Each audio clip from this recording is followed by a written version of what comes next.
Kun raadiyoo sagalee Oromooti. Raadiyoon sagalee Oromoo torbanitti guyyaa 3 wixata roobii fi sanbata galgala keessaa sa'a 7 haga 7 walakkaatti dambalii gabaabaa meetirbaandii 16 yookaan kiiloohertzii 17,850 irratti qophiilee isiniif dabarsu amma jalqaba. Kun raadiyoo sagalee Oromooti.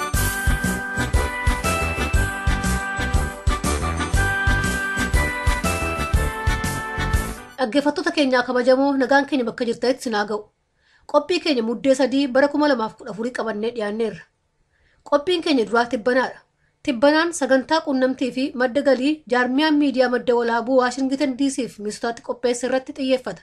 Mala jireenyaa keessatti immoo dhimma jaarmiyaaf akkaataa rakkoolee itti furatan irratti marii godhame kutaa 3ffaasaa isiniif dhiyeessina. Dursa kan dhiyaatu oduudha. Kanan isin keessummeessu Lisee Odaajooti. Amma gara oduutti isin dabarsa. Akkam ooltan dhaggeeffattoota keenya oduu saatii kanaaf qabnu sin dhageessisaa an oduu kan sin dhageessisu dhaabasaa waq jiraate. Muddee tokko bara 2014 ganama baqattoota Oromoo magaalaa Bosaasoo jiraatan keessaa namooti 5 humna waraana Itoophiyaa fi Puuntlaandiin ukkaanfamanii akka fudhataman beekame. Maddi keenya akka gabaasitti tarkaanfii kana aanjeffachuuf gareeleen lamaan 27 walgahii guyyaa 4 gaggeessanii turan. Namoota yeroo ammaa ukkaanfaman kunneenis Jeelan Hussein Suleemaan, Muhammad Abdi Umar, Abdataa Tolaa'ol Jirraa, Faaxumaa Muhammad Ali fi Muhammad Umar Bunee ta'uun beekameera. Akka oduun kun ibsutti humnooti tikaa mootummaa Itoophiyaa mootummaa Puuntlaand wajjin wal ta'uun baqattoota Oromoo fi Ogaadeen irratti bobba'anii jiran. Keessaayyuu yeroo ammaa kana humnoonni mormitoota naannoo sanatti cimaa jiru kan jedhuun humnooti tikaa mootummaa Itoophiyaa haala lafa jalaatiin humna guddaa bobbaasanii akka jiran maddeen keenya ibsaniiru. Itoophiyaan rakkina dinagdee fi sharafa alaa guddaa keessaa akka galte himame. Oduun nu ga'e akka addeessutti yeroo ammaa baankiin biyyaalessaa sharafa alaa namootaaf kennu daangessee jira. Mootummaanis deeggarsa bajetaaf biyyoota gargaarsa kennanitti jila bobbaasee akka jiru beekameera. Ministeerri muummee biyyattii Hayilamaariyaam Dassaalanyis gidduu kana kadhaa deeggarsa dinagdeetiif gara Jarman imaluun isaanii kan yaadatamu. Keeniyaan ammas lubbuu namoota 36 dhabde gaaddisa du'aa torbaan tokko keessatti Keeniyaa yeroo lammataaf mudateen aangoonni gurguddoo 2 aangoorraa buufaman. Muddee 2 bara 2013 kibxata ganama jechuudha humnoota Al-Shabaab hojjettoota albuudaa 36 bakka tokkotti fixan. Isaan keessaa namoota 4 irraa immoo morma muraniitu jedha oduun BBC.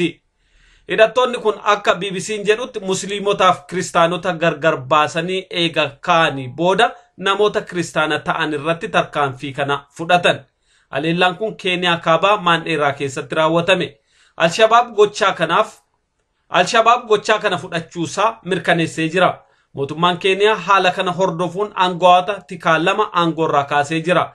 Akka maddeen oduu gabaasanitti gaafatamaan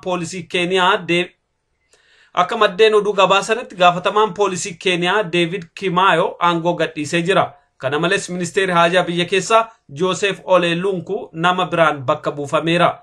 Keeniyaan torban tokko duras Keeniyaa gara kaabaa keessatti namoota 28 humnuma Al-Shabaabiin dhabuun ishii kan yaadatamu. Mootummaan Keeniyaa tarkaanfii sanatti aansee tarkaanfii fudhateen mooraa humnoota Al-Shabaab weeraree humna guddaa irraa ajjeesuusaa himee jira. Yeroo ammaa Keeniyaa keessatti dhiphinni guddaa ka'ee akka jirullee oduun achirraa ba'aa jiru ni addeessa. Gama biraan boombiin Moqaadishoo keessatti dhoofame lubbuu namoota hedduu galaafatu BBC'n gabaase. Boombiin kun kan dhoofame garee kamiin akka ta'e ammatti wanti beekame hin jiru. Kanaan dura garuu Al-Shabaab bakka sana tarkaanfii wal fakkaataa fudhachaa akka ture BBC'n dabalee gabaaseera. Boombii naannoo buufata xiyyaaratti dho'e kanaan namoota hedduu kan madaa'anii fi kaan immoo kan dhuman ta'uu BBC'n namoota ijaan argee waabeeffachuun gabaaseera. Jeettonni waraanaa Iraan buufata garee Islaamaa Iraaq bahaa keessa socho'an akka haleelan Ameerikaan beeksifte. Oduu himaan Pentagon Rear Admiral John Kirby Agence France Pressitti akka himanitti xiyyaaronni waraanaa Iraan haadhessitoota Islaamaa kan haleelan bulchiinsa Iraaq bahaa naannoo Diyaalaa jedhamutti. Haleellaa xiyyaara waraanaa kana wajjin wal qabatee Ameerikaan Iraan wajjin wal ta'umsa akka hin qabnee fi naannoo qilleensa bulchiinsichaa irratti balali'uufis dhimmisaa kan Iraanii fi mootummaa Iraaq ilaaluu dubbatan. Gareen adestoota Islaamaa Islamic State jedhamu kun haleellaan xiyyaarota waraanaa Iraaniin raawwatame diina waliin kan irratti raawwatame ta'uu ibse. Haleellaa xiyyaarota F4 jedhamaniin guyyoota muraasa darban garee IC irratti raawwatameen miidhaa ga'e ilaalchise garuu wanti himameen jiru oduun sa'aatii kanaaf qabnu kanuma qophii keenyaa fi waliin nagaan nu waari'a.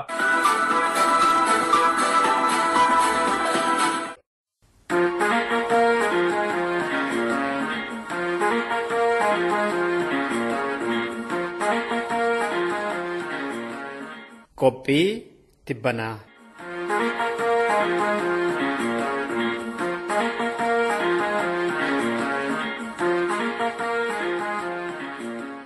Dhaabbanni miidiyaa madda walaabuu gaafa 22-29 US Ameerikaatti qophii lama qaba ture Washington DC fi Saint Paul Minnesotaatti. Sagantaa hojii raadiyoo sagalee Oromoo uummatti beeksisuu fi madda galii uummachuu.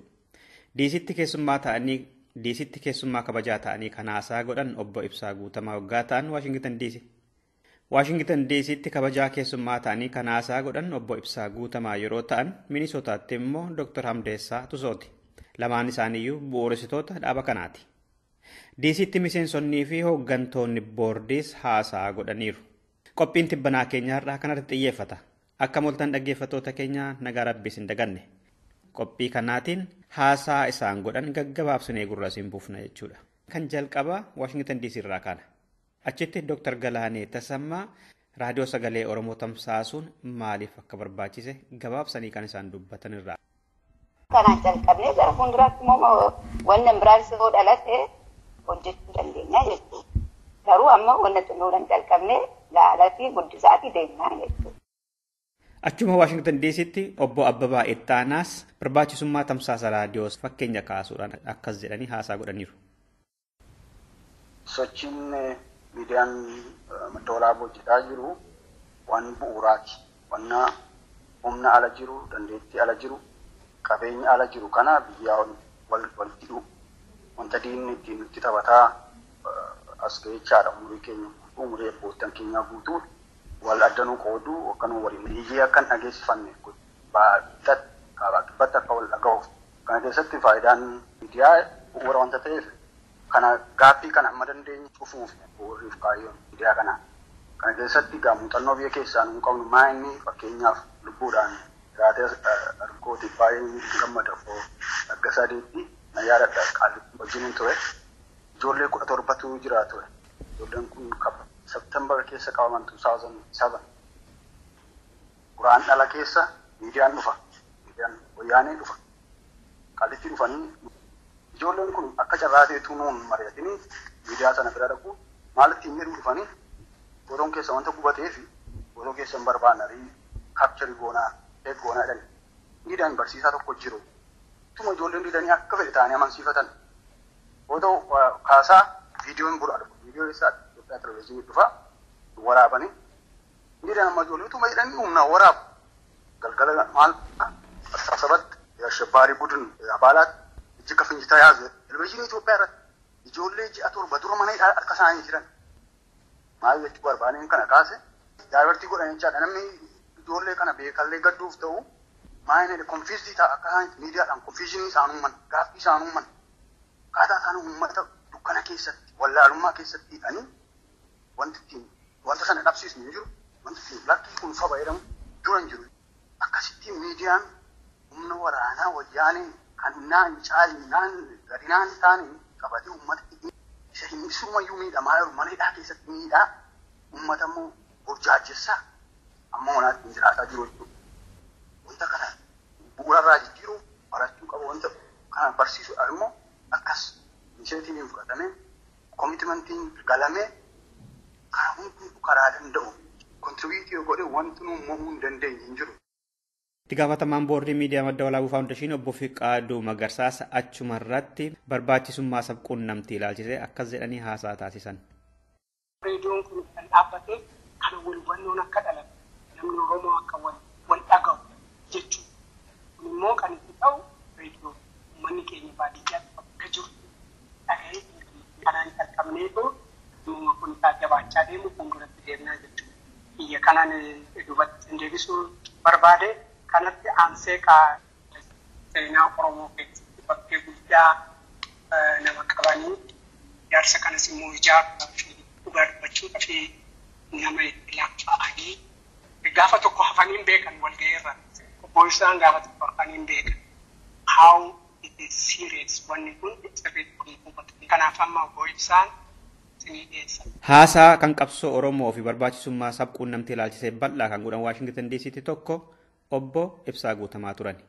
Kan isaanis gabaabsine akka kanatti sinii dhiyeessina.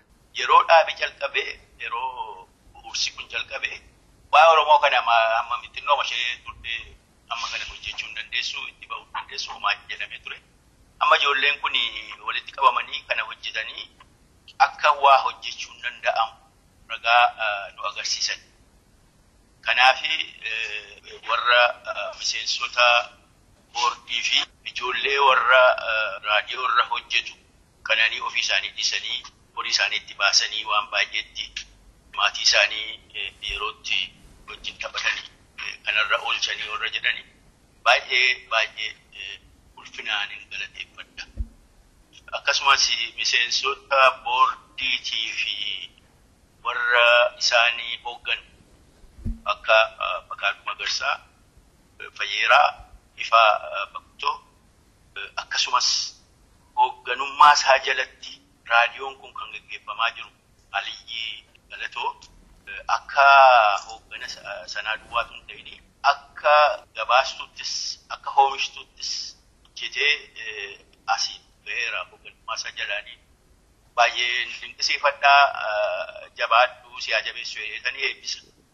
Egaa galata kanaan hafe seenaa gabaabsee yoon dubbachuu barbaade seenaadhuma itti dhufne of barrii attamitti jalqabe yoo jennu of barrii yeroos dur dargaggoon Oromoo of bara kan jalqabanii sochii barattoota Itoophiyaa keessatti fi warraaqsa sochii guddaa ture addunyaa keessa bara 60moota keessa sana quba qabna. Sana fa'itu akka nama tokkootti jechuun akka ilmoo namaatti mirga keenya akka baru nu dammaqsee jechuudha. Sanaan akkasitti dammaqneetu jirru Maccaaf Tuulammii dhufee Maccaaf Tuulammii dubbiin Oromoo kun rakkinni Oromoon keessa jiru naannaa kan jiru hundumaan adda waan ta'eef akka qeeqaan xiinxalanii of baran godhe. Sana keessaatu sochiin bilisummaa dhalate. Sochiin bilisummaa akkasitti dhalatee jiru 60moota keessaa namni tokko darbee ala ba'aa biyya kana dhufanii sochii barattoota Itoophiyaa keessaa waan dhufanii fi barattootuma Itoophiyaa keessa galanii isaanii wajjin hamma tokko yeroo deemaa jiranii biyyaa sochiin guddaan dhalate bilisummaa sochiin bilisummaa yoo dhalatu isaanis caffatanii ba'an Oromoodha malee Itoophiyaa miti jedhanii. Qabsoon Oromoo har'a haala keessa jiru hundi keenya waan agarruudha. Jaarmaan sochii bilisummaa kan uumamu yeroo roorroo facuuchaan baay'atee furmaatii nagaadhaan roorroo fintinaa san facuuchaa sana furuu yoo dadhabamuudha kan uummatii of ijaaree dhaabbatee jala dhaabbatu. Ijoollee haaraan garuu hangafoota isaanii caalaa yoo kutatan hangafoota isaanii caalaa sammuu bilisa qabu. Wanti isaan hojjetanis teknooloojiidhaan carraa deeggaramu qaba. Kanaaf abdiin keenya guddaadha. Ijoollee arganna hin guddifanna jennee kanaan deemna. Barri kuni yookiin gadaan kun gadaa isaaniiti, gadaa ijoolleeti, gadaa dargaggooti, gadaa warra ana booddee baay'ee jiranidha. Hiyyummaan keenya daagummaa keenyatti kumaachimoo dhibaa'ummaa keenyatu hiyyummaa keenya keessa dhukkisa. Kuni gaaffii deebuu qabu, gaaffii namni hundumtuu of gaafatee deebisuu qabu. Naannaa sanaaf roomsatti nuti warra qabuu jedhamnudha. Warra qabeenyi keenya guddaa naannaa sana. Garuu waan goonu keessatti, sochii keenya keessatti, qabsoo keenya keessatti sun hin calaqqisu. Amma booddiisirraa gara Minisoota Siyaan Poolisiin geessine kan Dr. Amdeessaa Tusoo gabaabsinee gurra siin buufne. Kan dubbachuu barbaadu waa lamaa jechuu barbaada. An attami akka itti dhufe isinii hima. Kan waamaniiti ani wana bikin jira dhokadhee aramaan dura gizee baay'ee hojjedhee ani waan ka tokko illee hin godhanne umurin kiyyallee daamaara ani kana waa fudhachuudha dhokatee ta'a riqeetiin ta'a booddee na waaman kana qaamnaa kottuu naan jedhan innaa kana kottuu jedhan booddee akkami hojjetturee beektu waa'ee Oromoo hin beeknaa Oromoo rashii kanneen waliin beekna ani gizee balleessuun barbaadu I want some clear accountability in reality. Akka namni waliin lolle waa hunda no don't worry no ja nu kana hin beekna ja diisi kana nu jedha kun ammoo warri boordii keessa jiranii listii isaanii laakenne yoo laalee jiru warra Oromoo armandoo rakkate namni akka ibsaa guutamaa fa'a waggaa 10 hidhamee namni akka kunoo dhabeessaa waajjiraa fa'a akka kunoo miidiyaa yeroo hojjetu joornaalistii waggaa 2 hidhamee haadha manaallee hidhanii warri baadii akka jiranii so this impressed me these are important kanaafi an haga jirutti warra akkanaa kan irraa waan danda'ee irraa kennuufii qaba gumaachuufii qaba kana dhukadhee taa'ee hin danda'u jedheetini itti gale reediyoon kumaa hojjetee danda'u waan jechuu barbaada tokko yoo kana riippoortii tokko laalee ture sabni impaarii Itoophiyaa keessa jiru persentiin 82 baadiyyaa ta'a riippoortiin sun yoo gara Oromoo dhuftan ammoo warri katamaa these Nageelle, Shashamane, all of these are naftanyaa katamas in history they are called garrison towns kan hundi ijaarateet warra injifate kan akka isaanii bulchanii martamariitii dhaabee Orthodox Church achi isaanii kaa'ee poolisii kenneef kunniif nu hin dhaabanne so namni Oromoo majoritiin ammallee yoo ta'e jedhee because they have history of business, commercial.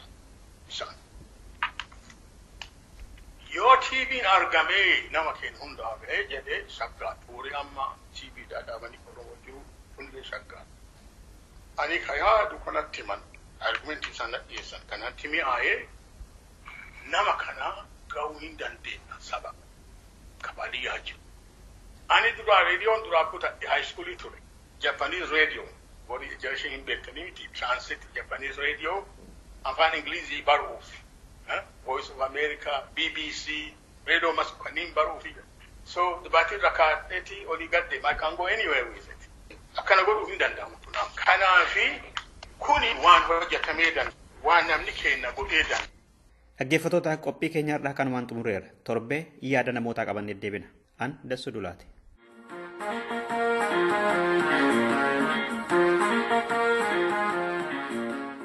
Kun raadiyoo sagalee Oromooti. Dhaggeeffadhaa, hirmaadhaa.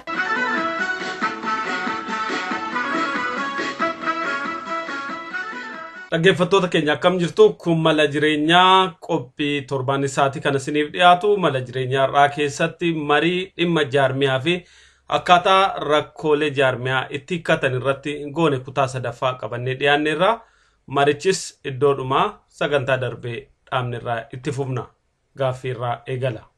Fakkeenyaaf amma namni borsaa gurraacha baatee deemaa jennu borsaa sana keessa aninni beeksifatu wanti tokkodha jedha keessa isaa akka jiru garuu ka biraadha.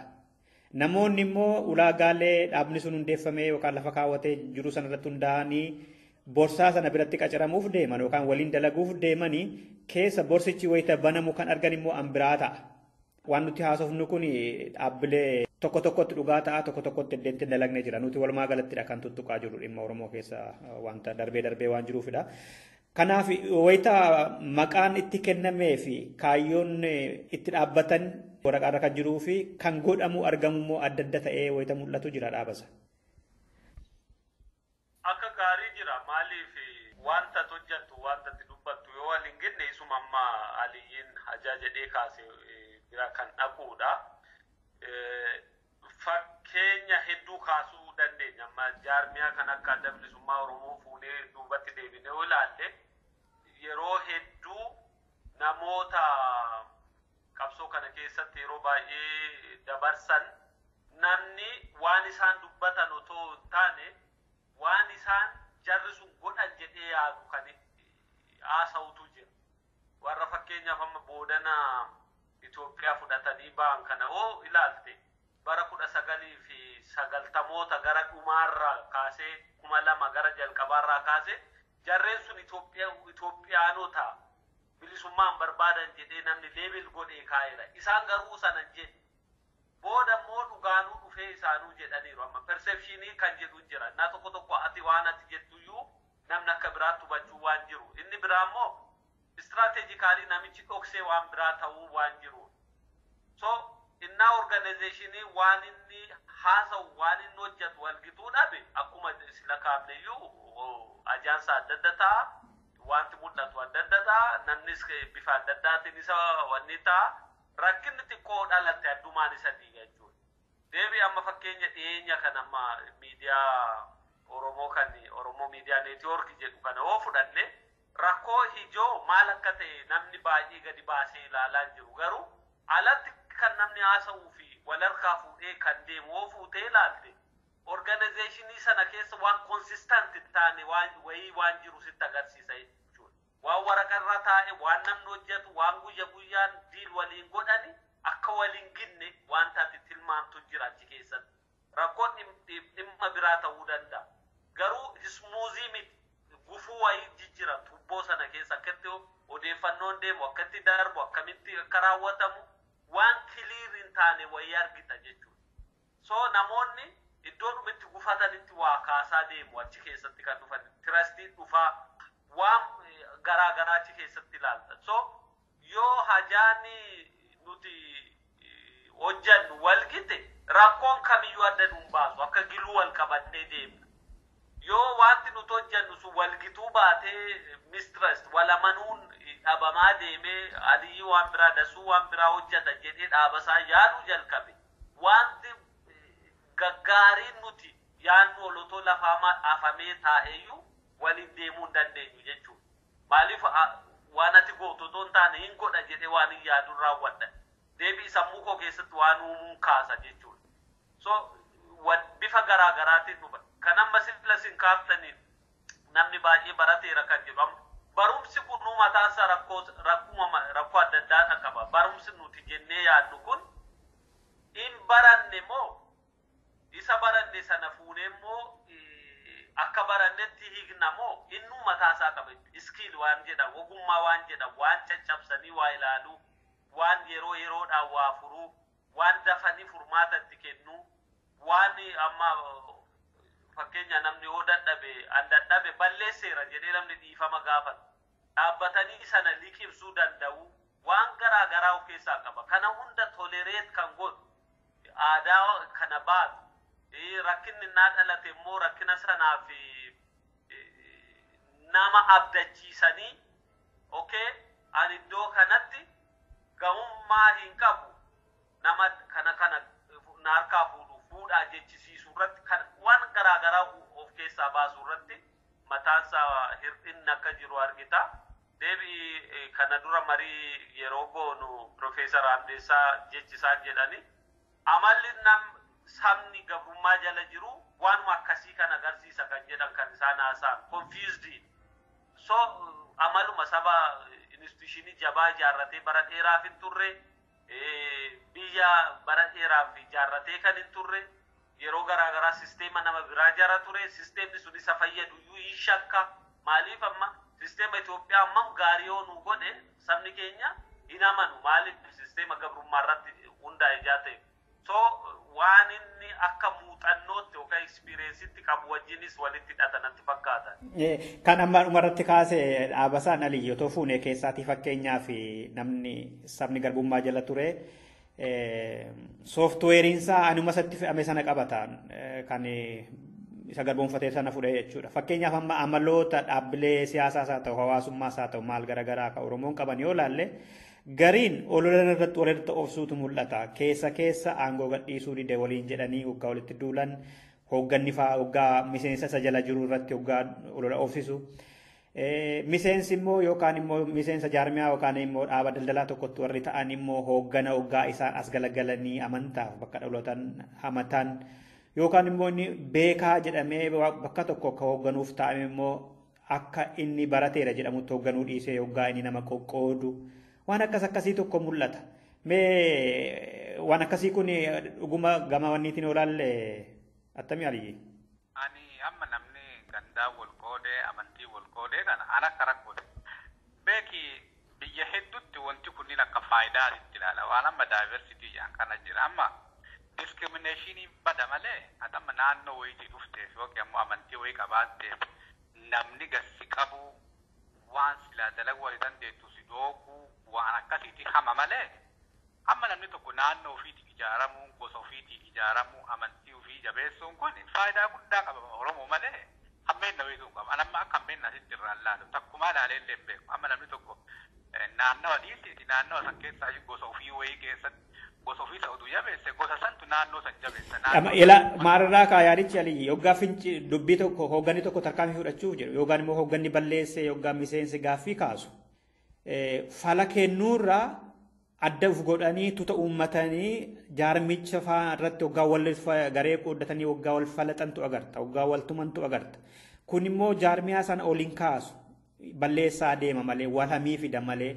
isaa booda dhagaa walitti darbachuu jalqabu otoo wal ijaaruun sun kan bu'aa qabu ta'e dhuguma garuu gara Oromoo keessatti bu'aa isaarraa miidhaa isaatu mul'ataa jiraafi. Beesuni adamma ennaa maraa yeroo rakkoo seentu bakkuma protektiifi godhu seenta. Amma fakkeenyaaf wanti naannoo fi wanti amantii kunniin wanti dhufuufi yoo amma 91 tuyi argite Oromoon namni martuu yaa'eeti hatta akka amantii fi naannoo qabu dhiisiiti namni qara Oromoo hin himannee Oromoo jala seene. Maaliif yeroo sanitti sisteema santu ija tokkoon uummata Oromoo tajaajiluu danda'a jedhee waan namni amaneef sisteemicha argine uummanne. Garuu humna godhanneerra amma jabaanneerra protektiina godhuu danda'a natisuu danda'a jedhee bikkeeti waan kana jala seene. Yeroo inni deebee laafu ammoo bakka qara isa tissu isa protektii godhu deebi'a namni. Argitee warri asafan ammoo dandeettii isaaniitiif qabeenyi isaaniitiif yeroo isaanii rakkoo kana mara fureeti yeroo akka uummanni barbaadutti waan tokko dhiyeessuu hin danda'u. Wanti kunniin hin jiraa beekama namni akkanumaan naannoo amantii maalii malee faranjii kana keessa illee argite kulee madatti marattu falfalli fanfanni hin jira. Agamma hooggana yoo taate wanti kunniin akka jiru beekuu qabda. Waan kanneen akkamiin maaneejii godha malee maaneejii godha jettee malee qorichi ati waan kanaa kennitee waan kana balleessituun hin jiru. Kanaaf amma biyya faranjii biyya guddatte kan akka lakkoofsi namaa qajeela beekamu bakki ati galtu wanti ati nyaattu wanti ati dhugdu wanti ati argattu beekamu kana keessattuu falfalaa fi fanfanna dhabanii seera meeqaa meeqaatti baasan. Wanti kunniin maaneejii ta'uu hin danda'a. Wanti kunniin waa ofirraa ittiftu. Isa yoo haasofte hojiiyyuu hin qabdu jechuudha. Atamma gandaan wal qoonnee amantii wal qoonnee yoo namni Oromoo ka'ee jedhe hojii hin qabu manni kun. Silaa wanti akka hojiitti godhatame attamii garbummaa jalaa baana.